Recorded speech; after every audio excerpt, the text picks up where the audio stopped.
তো hello guys, আসসালামু আলাইকুম। তো আজকে আমি আমার ছোট ভাইকে চমক দেওয়ার জন্য একটা কাজ করব। তো কাজটা হলো কি, আপনারা দেখার জন্য আমার সাথেই থাকেন। অলরেডি কোথায়? অলরেডি এই যে অলরেডি পাওয়া গেছে। ওর উইশ লিস্টে গিয়েছে, আমি ওটা দিই। এখান থেকে তো ডাইরেক্ট পড়লো, ওর উইশ লিস্টে গিয়েছে, আমি সেটা দেখি আগে, তারপর সেটা দেখে তারপর ওটা গিফট করা যাক।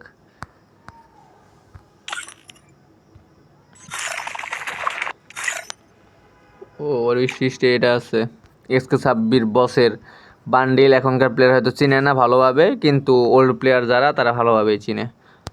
আচ্ছা, ওইটা ওরে গিফট করা যাক। চলে গিয়েছে ওর কাছে। তো দেখা যাক ওই আজকে গেমে আসার পর রিয়েকশন দেখবো জয় কি করে। আর আপনারা ভিডিওটি দেখার জন্য লাস্ট পর্যন্ত পাশেই থাকেন।